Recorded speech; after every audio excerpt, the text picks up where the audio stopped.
Tension আর মানসিক চাপে তারাই বেশি থাকে যারা নিজের চেয়ে অন্যের কথা বেশি ভাবে। যার মন ভালো হয় তার ভাগ্য খারাপ হয়, এটাই মনে হয় জগতের নিয়ম। কিছু কিছু সম্পর্ক জীবন থেকে ছিন্ন হয়ে যাওয়াই ভালো। বুক চিরে গেলেও সম্পর্ক যদি কমফোর্ট না দেয়, তাহলে মায়ার টানে পড়ে থাকা উচিত নয়। কারোর জন্য মনের দুঃখ পুষে রেখে নিজে প্রতিনিয়ত কষ্ট পাওয়ার কোনো মানেই হয় না।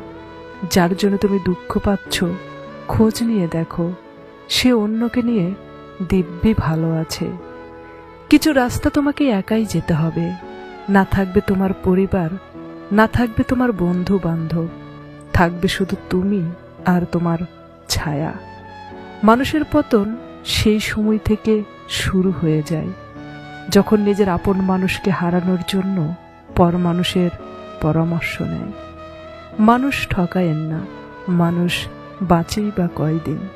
মানুষের বদদোয়া মানুষকে ভালো থাকতে দেয় না। কত কিছুই তো ভুলে যাওয়া যায়।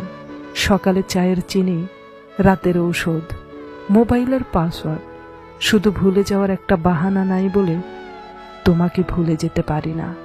ঝগড়ার পর যে মানুষটা প্রথমে কথা বলে, সে মানুষটা আসলে নির্লজ্জ নয়। তার কাছে সম্পর্কটার মূল্য অনেক বেশি। আসলে প্রিয় মানুষগুলো শুধু আমাদের রাগটাই দেখে, অথচ রাগের পিছনে লুকিয়ে থাকা ভালোবাসা কখনোই দেখে না।